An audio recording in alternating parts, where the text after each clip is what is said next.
This is the Thunder Zone, a Tampa Bay 28 podcast original. Let's talk Bulls. Now, here's Kevin and Kyle.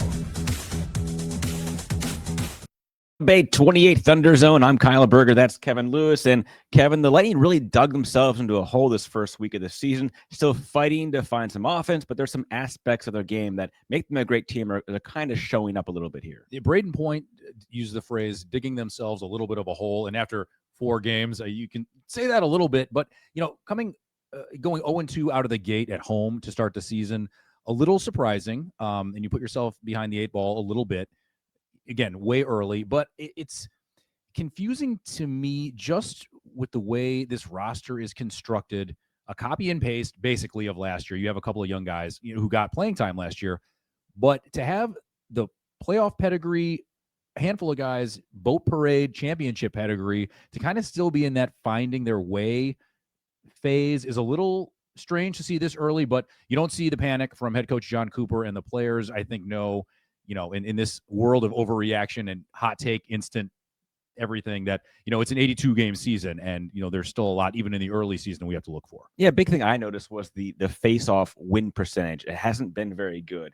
They were 46% against Washington, which is a step up from 32% against Boston. And the big face-off they lost in this overtime game against the Capitals, Braden Point, they didn't win that face-off in OT, and then they never possessed the puck again and lost the game. So the face-off percentage needs to get up a few ticks. Having them not possessing the puck at all in that overtime was so strange, because it's the 3-on-3, and you just say organically, if there's going to be a shot, there's going to be something, and maybe or a turnover, and the Lightning are going to be going the other way. But killing penalties, okay, I think 87.5%. Their special teams last year were not the problem. John Cooper always says, it's not going to be us putting pucks in the net that's a problem. It's going to be us keeping them out. It's going to be us keeping them out. And I think defensively, again, we see some shorthandedness, which we'll talk about in a second.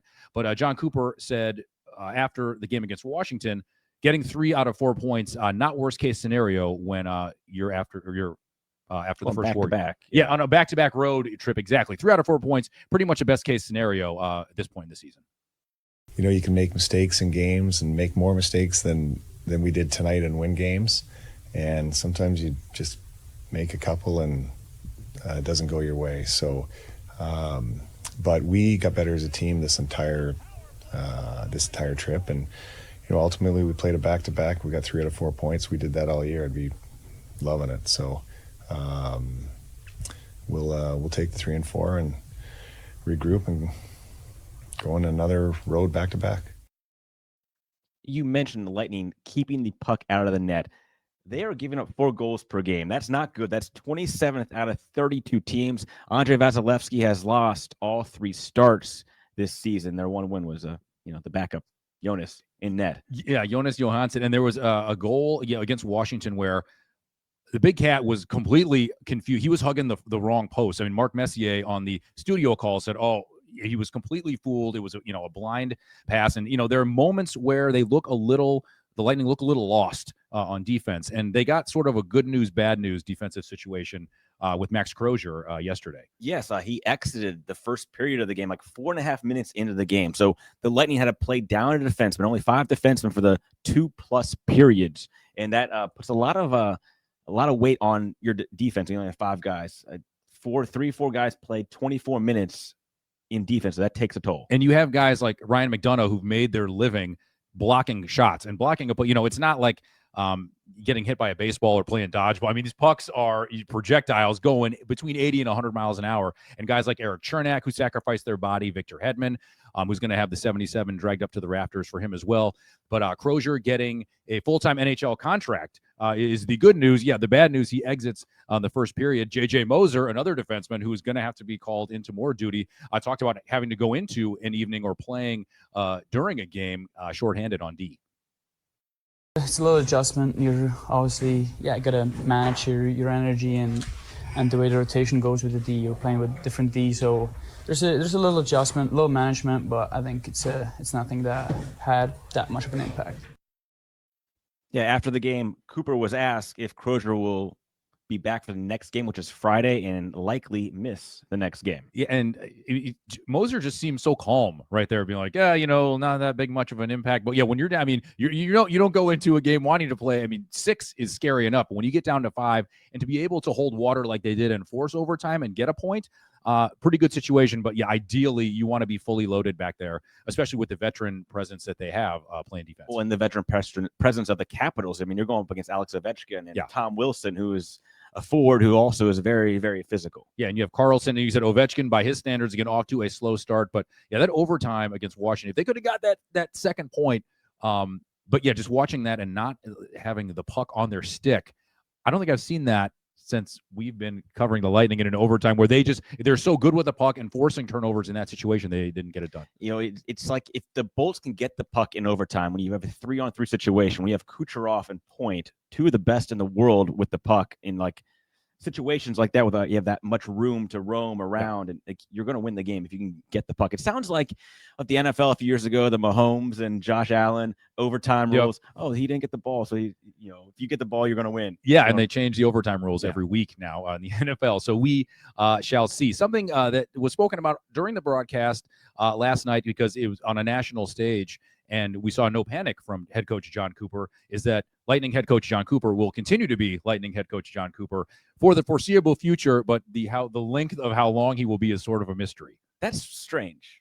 Like, it is strange. He's a legendary coach, and there hasn't been an official announcement that he has signed an extension. We've heard these reports. He was signed through this season, so it sounds like an extension. We don't know how many years. We don't know how much or how long or anything. We just know that he's an absolute legend, and we hope he stays here for a while. Yeah, he's going to walk straight to the Hall of Fame when he leaves the bench. He's got multiple 2 Stanley Cup championships, another finals appearance, has made this Lightning team. And I think this is his 13th full season. He was hired in March of his first year as the head coach, and he's done a marvelous job. As a guy who didn't play in the NHL, to have the respect of players on this level is something that's really generational. And Emily Kaplan, who is an ESPN insider, Pierre LeBrun, who an NHL report insider for years, confirmed that there was an extension. But is it 1 year, 2 year, 3 year? And like you said, allegedly this summer it happened, and conveniently when the team took off after their last press conference and the media is nowhere to be found, we couldn't just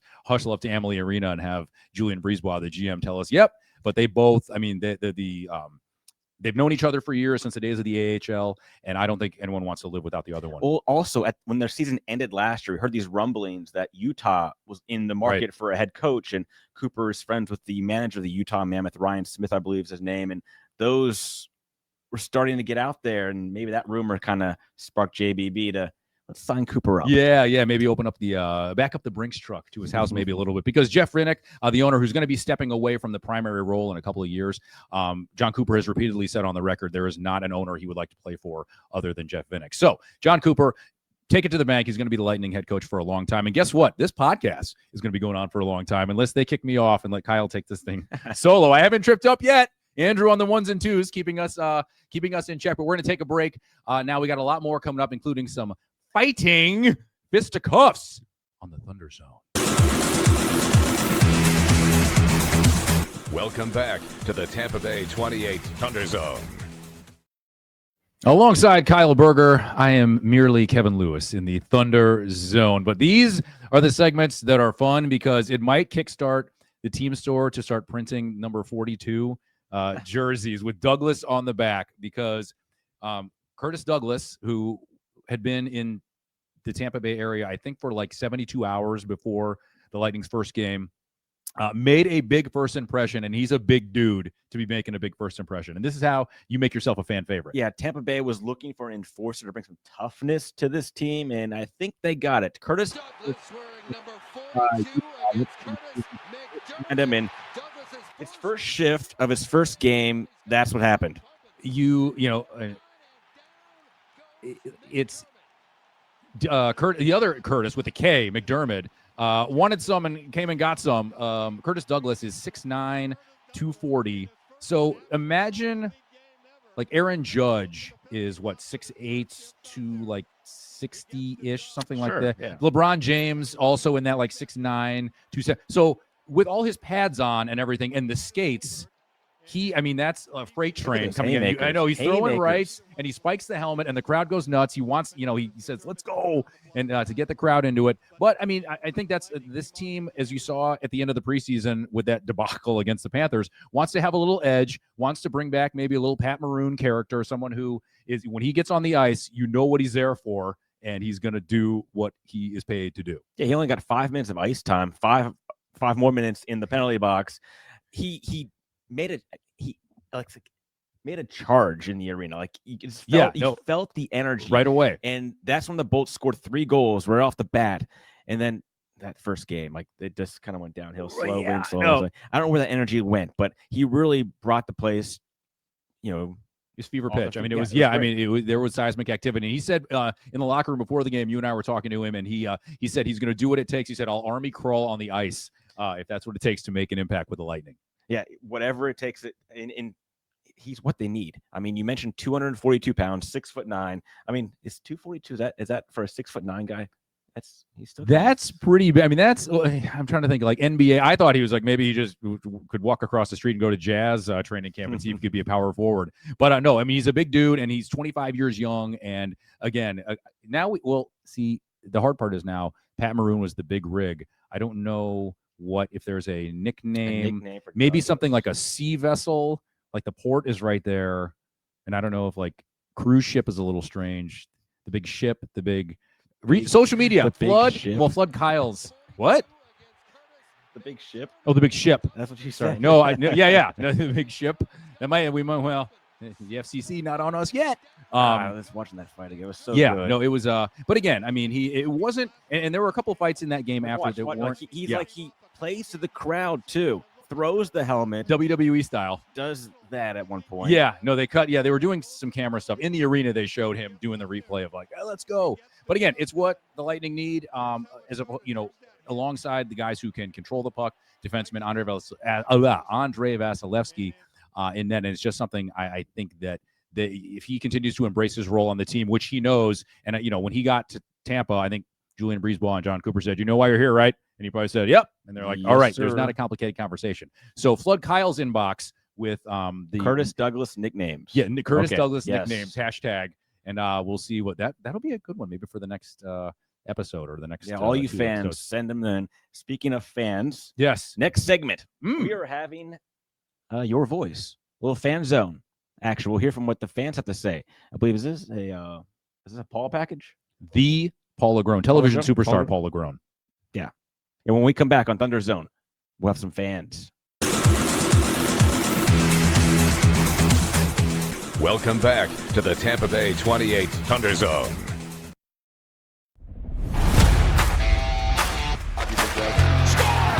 Tampa Bay Lightning, here we go. Hey, how's it going? Well, the boys are back on the ice and we're back on the streets at the new Benchmark International Arena. The Lightning, a new season, a new journey begins, and we're getting your voice. What do you expect from the Lightning this year? Let's go. Looking for Lightning fans. My man, Tampa Bay Lightning, how are they going to do this year? They're going to do good. Good. How many games?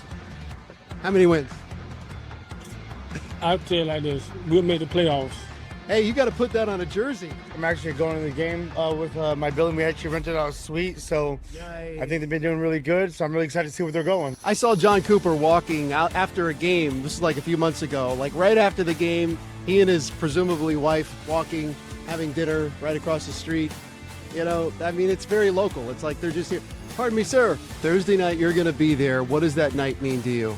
It means a lot since I've been through a heart transplant, and the Lightning organization was phenomenal in contacting players and sending me videos, etc. And my ticket account executive was very good, so I can applaud the Lightning for taking the time out to think of me and wish me and pray for me for my recovery. I can tell this means a lot to you. This is more than just going to a hockey game. Am I correct in saying that? Yep.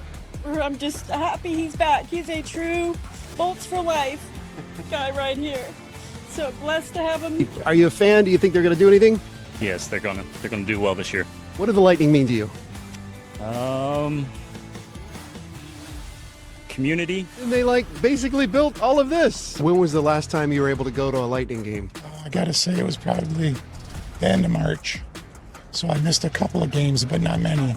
So I'm here. I'm going to be here for opening night. I think you had a pretty good excuse to miss a couple of games. We got to get past the Panthers, though. We got to beat them. We already showed them what it is. We already showed them what it is during the preseason. We let them know. I think our strategy seems to be like actually beating them, like fighting. Did you see how many fights we had the other night? We're going to win one way or the other. If I can say, it's better than football and baseball.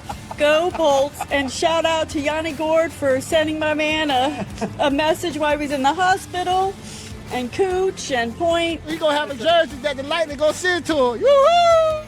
Don't get into any fights, okay? Yeah. Congratulations. Go Lightning, go life. Take care. Go Lightning, go life. I think the Lightning might have the best fans in the NHL. They might. It's becoming more of an outside of the state of Florida thing now. When you have somebody who had a heart transplant, Paul goes, "You get in a fight?" He goes, "Not yet." I'm like, well, wait till Aaron Ekblad comes to town. Well, the reason Come I get say you that, some. like, the Lightning have sold out over 400 consecutive games. I don't know the exact number right now because it's so many at Benchmark International Arena. But the streak began back in 2015 and it's now over 400. Yeah, one of our coworkers, Jillian, told us, she wasn't. Sorry, putting her on telling her a story here. Her high school senior picture was her in a Vincent LeCavalier jersey. He said her mom really loved that one. Wink, wink. But like a lot of people in the area who are now adults in their 30s, 40s said, this is going to be the team I'm going to follow. And they were teenagers. 1992, their first game. To now, and it's like they've stayed on and they've grown, and success breeds more fans, and you win back-to-back cups, and they've been a relevant team for a decade. And if you said 20 years ago, you know what, two of the best teams, if not the two best teams in at least the Eastern Conference, if not hockey, are going to be in the state of Florida, you'd be like, what are you ingesting? And it's because of the Lightning, like that whole area is boomed. Yeah, the Water Street area, everything around the arena. Like fans, you don't just go to the game; you can go to other things, like kind of what the Rays want to do. Yes, but the Bolts have really kind of take all that space and bars, restaurants, stores. And you see, Jeff Vinnick, the owner, who again is stepping away in a couple of years. It's kind of like a controlled. I mean, he's not going away. He's not boxing up and leaving town. But a lot of that is him being like, all right, we're going to make this an area. We're going to make it a destination. And really is, if you haven't been or have people coming in town, even if you don't go to the game, like the Thunder Alley, you have beer garden, bar, restaurant right there. They project the game. I mean, it's really become an event every night that they play a home game. And the season is so long, so you play into those summer months, and it's really hot out. That's a good place to go to cool down. Yeah, no, it's really, and people don't realize, and you see a lot of especially the East Coast teams opposing jerseys in town, which you don't want too many, but people come down, hey, let's spend a weekend in Tampa when it's freezing cold in Philly or New York or New Jersey or anywhere else. But you said, speaking of a long season, there are more road games to come for the Bolts. You want to look ahead when we come back? You know what we're going to do? The king of the segue, Kyle Berger. We're going to look ahead when we come back and maybe discuss a couple of nicknames for our man Curtis Douglas. Oh, yeah, we did get one. We got a couple. We'll see. So that's coming back on the flip side of this break on the Thunder Zone. Welcome back to the Tampa Bay 28 Thunder Zone. And welcome back into the Thunder Zone. That's Kevin. I'm Kyle. A couple of segments ago, we were talking about nicknames for Curtis Douglas, the big enforcer for the Lightning. I think there are a couple. We got a few. Okay, so I was thinking more boxing. Yes. So Curtis Buster Douglas. Very good. Biggest underdog of all time to win a heavyweight championship over Mike Tyson. I think he was like 42 or 43 to 1. And you see YouTube the video, all you kids, all you millennial Gen Z who didn't, they all know who Mike Tyson is. Right. Yes, you should know who Buster Douglas is. I just thought of one in the break. Instead of, and I want to do something, if there's something like port, like cruise ship or like ship, some vessel of the sea, Port Tampa Bay, or we have MacDill Air Force Base here, the B-52 bomber. How about B-42? His jersey's 42. Bomber. I don't know. Yeah, he was throwing. Yeah. So and if there are any good, I'm just saying, social media, stalk us, find us, let us know ideas, and we will. Until we find an official one. Yes. But another road test ×2 coming up for the Bolts, as they just had a road back-to-back, and now they will have another one in their next two road games. There they are. At Detroit against the Red Wings and in Columbus against the Blue Jackets before coming home against the Blackhawks. Maybe we should change our flight time because we're going to Detroit for the Monday night game for the Bucks. Ooh, okay. I'm down. We're leaving Sunday. Maybe we should leave Friday morning and catch the Red Wings and Lightning. I'm not against that. Management, please turn the other way. Proceed to check out. Ba-ding! We'll see. I think these 3 games, I expect some points back. I think there might be an unbeaten stretch, maybe 2 wins, and maybe 1 game goes to overtime. But I expect the team to bounce back and like John Cooper says, munch those points and maybe get 5 out of these 3 games. Red Wings will be tough, but they're back home right now practicing, getting some rest. That'll be a tough one. But Columbus, and Chicago. Chicago coming home, I think, after a couple extra days off. Yeah, those should be wins for the Lightning. Again, still early. 1, 2, and 1 so far this season. Got 3 out of 4 points in a back-to-back.